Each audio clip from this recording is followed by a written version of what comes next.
Poker scenes have often been in movies since they're a bit edgy and there's loads of money on the line, showing a lot of risk. But do they match up to reality? I'm going to be commenting on that and the meaning behind a lot of the things in these poker movies to show whether they're actually truthful or not. What is a good play? What is not a good play? Like, if anything makes any sense. So we're going over one of the best poker movies of all time, Rounders. It's one of the few poker movies I've watched. A lot of them, to be honest, are pretty far off. Let's take a look. KGB starts off with talking some smack to Matt Damon. Actually, quite often a sign of a fragile ego a lot of the time, especially if it's unprovoked for some reason. It's something that could be exploited too, which we'll get in the middle of it. It's not always the case. It depends on the person. Like, some people have like quite a lot of control over this kind of thing, but usually when it's really for no reason at all, or like it's like really part of the game plan, it can work. But usually even then, it's easy to turn it around.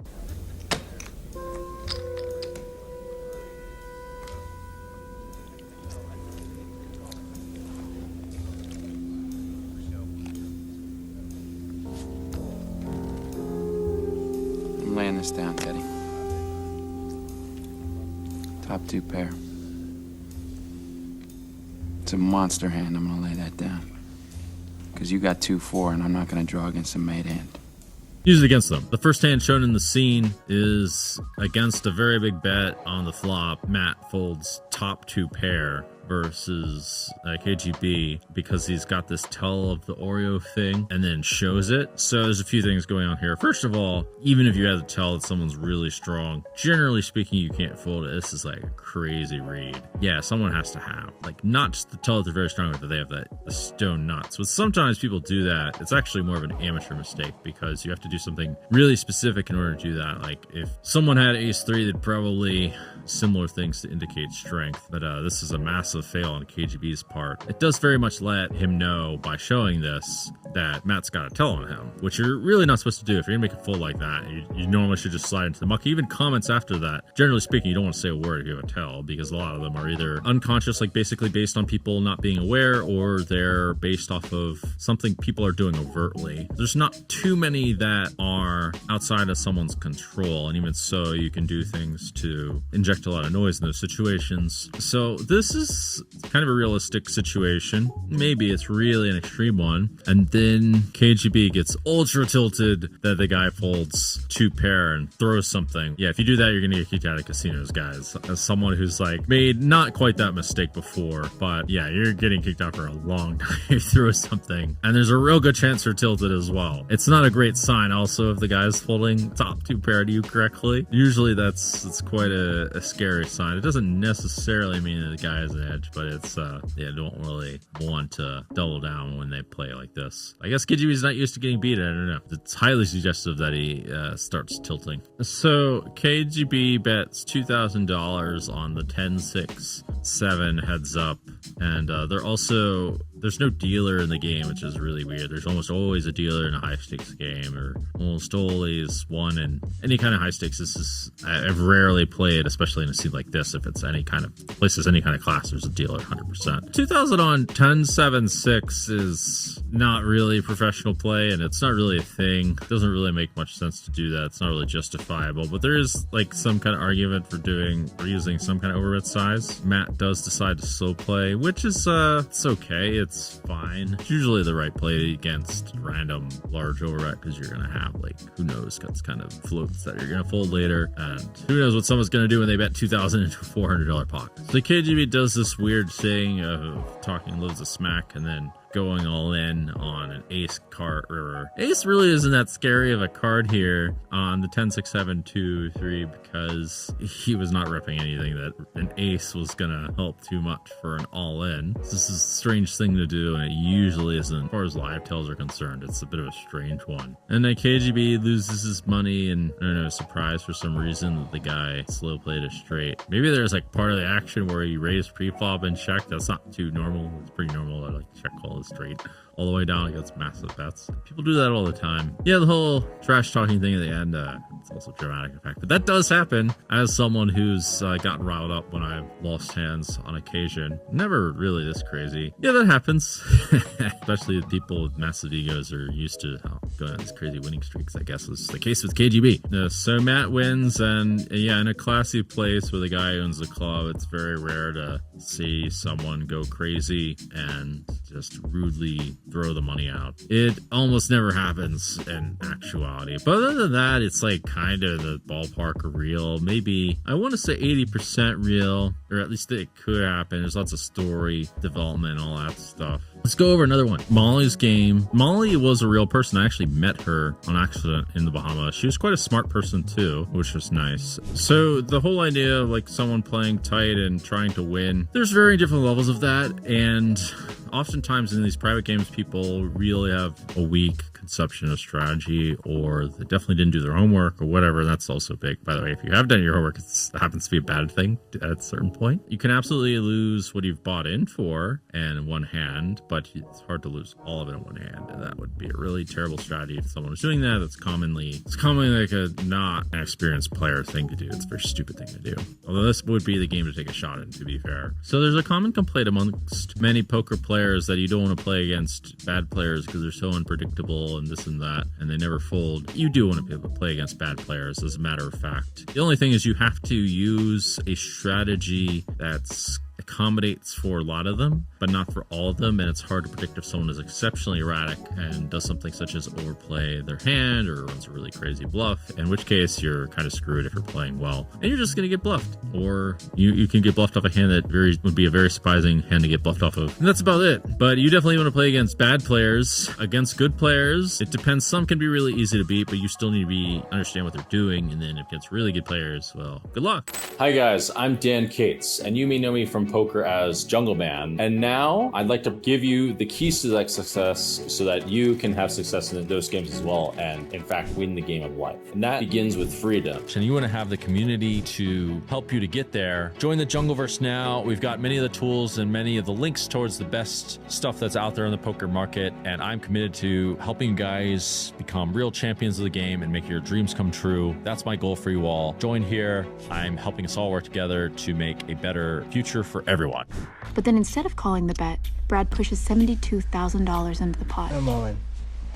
Harlan looks at Brad.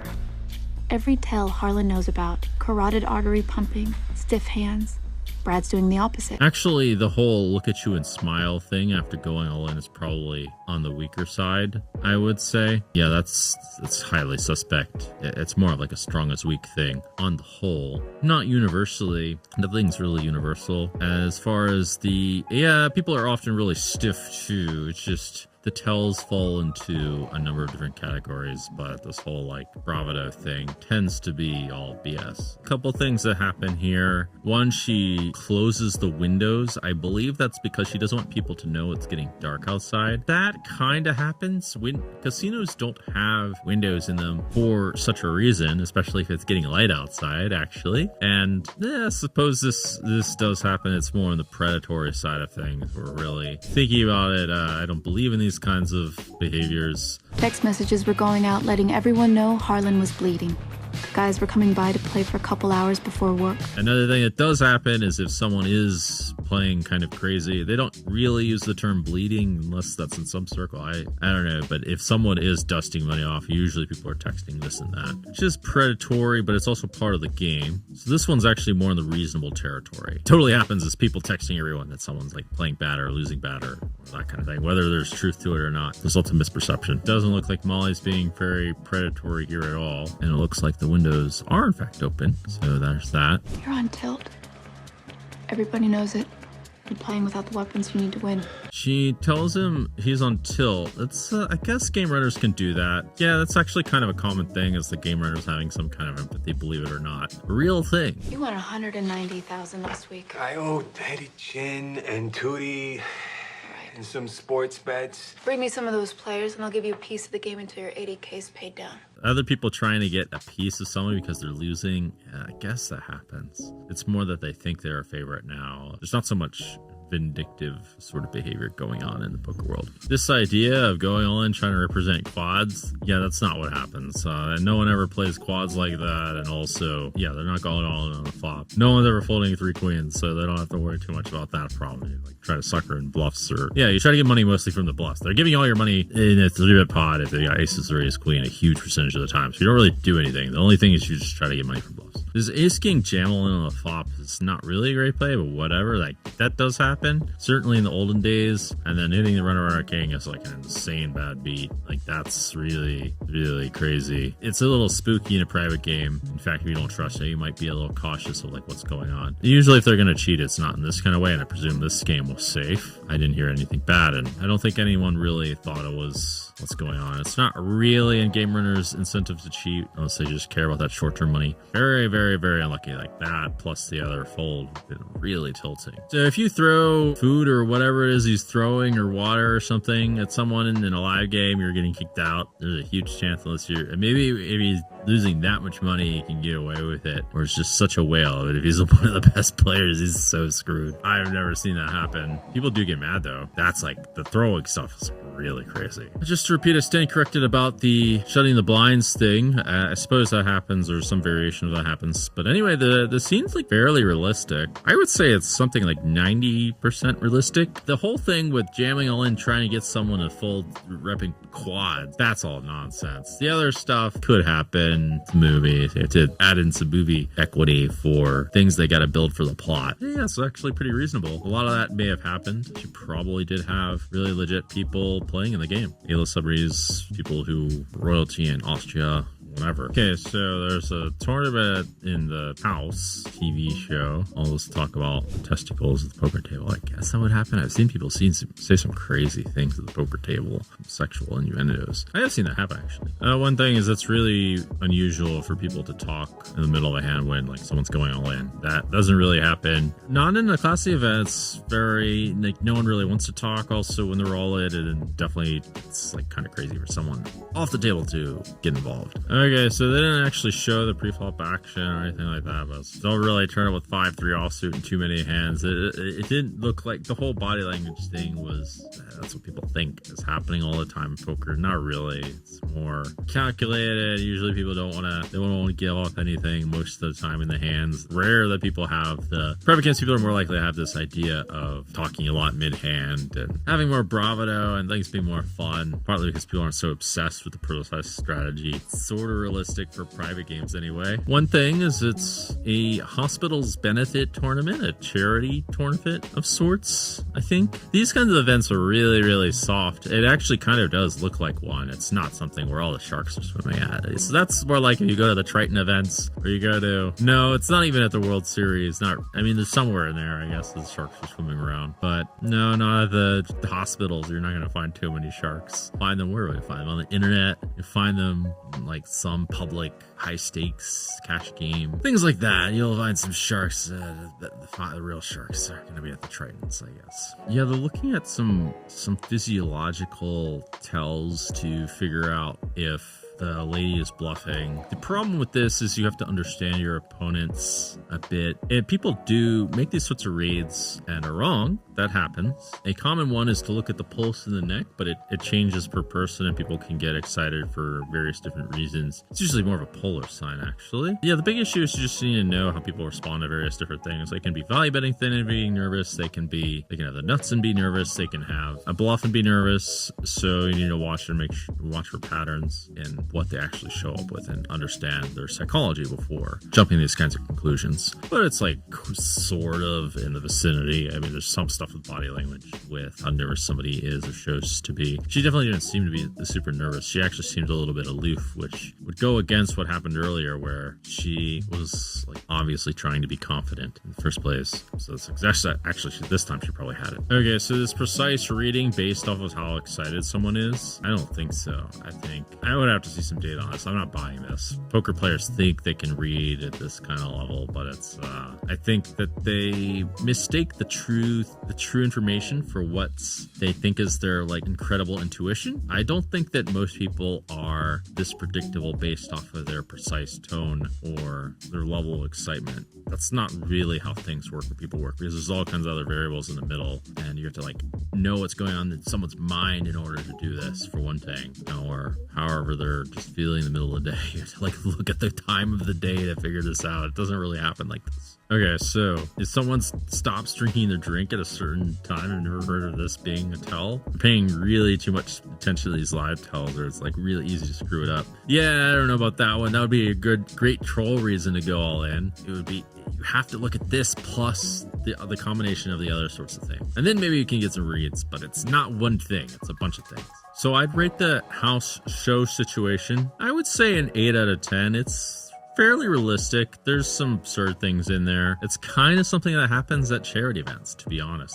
It's more like not really a serious thing. It's a little bit cute. People aren't that serious about strategy, that kind of thing. Yeah, not that bad for the show. There's some levels of psychology going on, but it's not that easy to look at the full picture and know what matters and what doesn't. Okay, so we got a scene in Casino Royale. I actually did have a real life scene that was sort of similar to this. It wasn't really exactly the same. I'll tell it in a little bit. So the first thing is there are totally very fancy casinos in Europe or wherever where people play quite high stakes. It's rare that it really happens, and it's certainly not as big as these stakes very often. And if people are playing for this high of stakes, it's almost always a private game, in which case this could have been a private game, especially with the villain and James Bond are quite not exactly professional poker players. So it'd be more of this kind of format. The situation that I was in was a private game, but there were a lot of pros and people were playing as actually more of a competitive atmosphere. It was in fact quite a tough game. It was in Montenegro. Phil Ivey was there. A couple other top poker players were there from the internet. Rob Flink.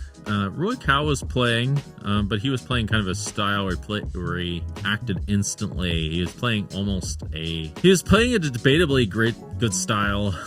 He seems to think he plays amazing acting instantly. I don't know about that.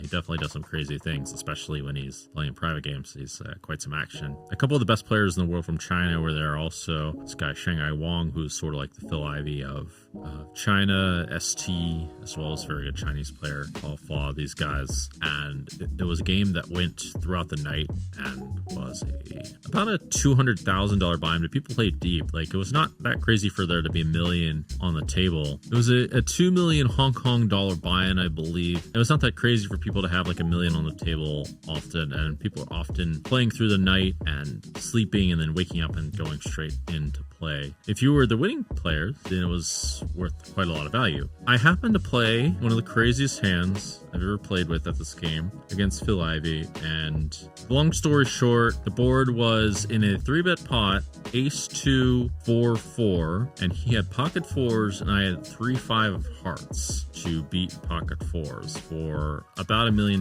size pot. And in fact, he took a picture. I mean, I took a picture too. Of course I took pictures, but that was my Casino Royale hand. But let's actually go to the hand and see how much it stacks up with reality. Hi guys, I'm Dan Cates, and you may know me from poker as Jungleman. And now I'd like to give you the keys to that success so that you can have success in those games as well, and in fact win the game of life. And that begins with freedom. And you want to have the community to help you to get there. Join the JungleVerse now. We've got many of the tools and many of the links towards the best stuff that's out there in the poker market, and I'm committed to helping you guys become real champions of the game and make your dreams come true. That's my goal for you all. Join here. I'm helping us all work together to make a better future for everyone. Raise. 12 million. Heads up.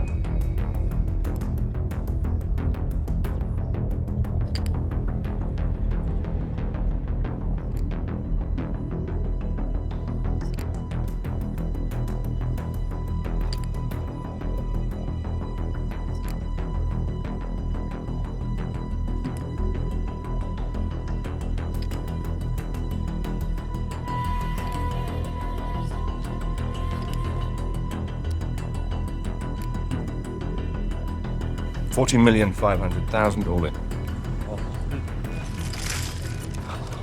Razoling.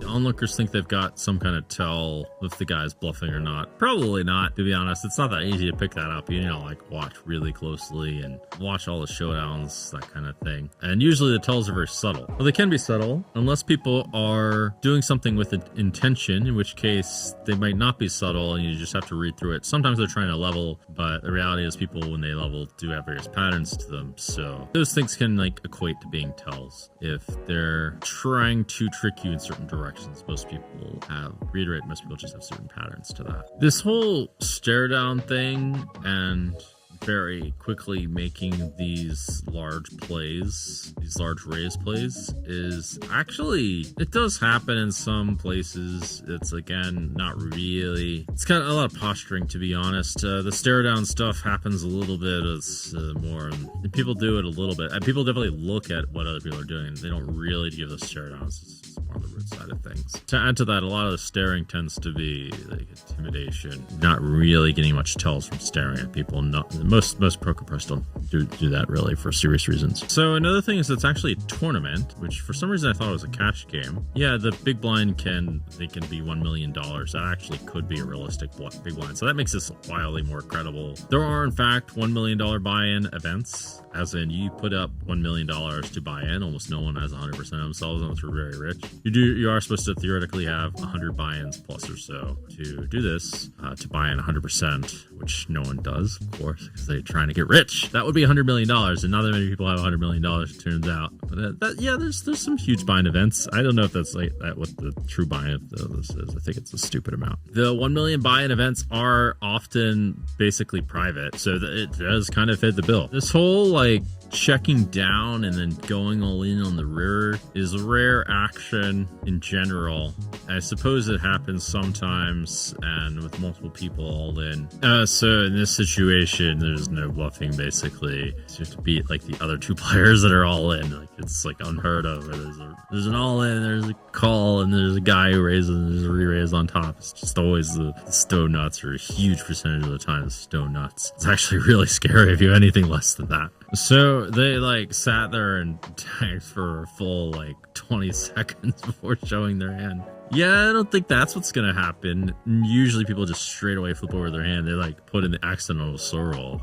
Dramatic tension. I've never seen that happen for any large pot at all. That's really weird, actually. Okay, so one weird thing, they didn't show the flop action, but I've read one strange thing is this villain does call it ace 6 the third nuts. Actually, it would be ace 8's the nuts. Yeah, so he calls with the third nuts after a straight flush and ace 8. He probably might not actually do that, because if you have ace 6 here and the guy moves all in for like the fourth re-raise all in, you're actually sweating quite a lot. So I'm surprised they didn't give him ace 8. Like that seems the more appropriate reverse hand. Okay, and obviously Bond returns the favor with another ridiculous soul roll, tanking for 10 seconds or so to show a straight flush versus a full house for an enormous amount. Yeah, so a lot of that's not realistic, especially with all these huge hands in at once and the way the action played out. It's maybe like halfway there, like 50% or so. It's very dramatic. So this other one is a movie from In Time where everyone's dressed in suits and playing in a very classy place. Another thing is there's not really an audience that lasts that long a lot of the time. But I have had that, not with too much applause and clapping. It's actually kind of annoying if people clap and you didn't do anything special, for me personally. But then this setup, they're all in suits. Okay, that like never happens ever. Everyone's usually dressed in a polo and dressed in some raggedy clothes. The poker crew needs a bit of work on their everything, if I humbly say so. I've been that guy too, to be fair. So yeah, they're usually not dressed that well. I'd like to dress a bit spicy, or sometimes I don't care myself, to be honest. Anyway, let's take a look. So they're betting with time, which is an incredibly high stakes game. So in this hand, somehow there's loads of money all in pre-flop, and 8-4 offsuit hits like a gut shot against top set. I mean, it happens, but it's really a rare hand and a crazy cooler. Like the guy probably was gonna have, let's see, it was 8-4 offsuit 7-6 ace. More likely to have 9-8 suited. That's a much more realistic hand. Of course, he has this piece of trash that just happened to get there doing something stupid. It's not really what happens, and like reckless bravado isn't exactly the same as smart strategic play, which is what usually people are doing in poker, not playing like an idiot and getting extremely lucky. He knew he was gonna win. I don't know if there's something to this movie where he can read the future, but man, like that was like some setup cheating shit to say he knew he's gonna win. It's not something that's supposed to happen. Yeah, so this one's pretty unrealistic. I would say this one's maybe, even the table talk's kind of rare. I'd say it's like somewhere between 30 or 40% realistic. It's, yeah, a lot of that just is very rare. It doesn't really happen at ultra high stakes. A lot of these games, the ultra high stakes games, normally people don't really care and just want to play in battle. You have to play lots of hands. So it's one of these things that isn't really shown in movies. It's one game. It doesn't dictate really who's better or worse. There's lots of fate involved, which I guess you could say is parallel to real life in some situations. Usually one thing that's really hard to convey in movies that happens actually in real life and not in the movies is that it's more about hard work and putting in the effort over long periods of time, obviously all that obvious stuff, versus just getting really lucky and playing like an idiot, coolering the shit out of your opponents, or picking up some live read where you can fold top two. And if you do want to learn about poker, check out the JungleVerse. Find a community that's working hard to achieve their dreams as well and making them actual reality and not just something in a fantasy screen on a movie. That's the place for you to check it out, which obviously is a sponsor. And there's other good coaching resources too, but this is one I'm working on particularly to help people to become financially free and so that they can achieve many of their dreams that require a little bit of money. Not necessarily $500 million, but this is a few steps on the way. See you guys later. Let me know what you guys think. And if you want to see some more movie reactions, let me know.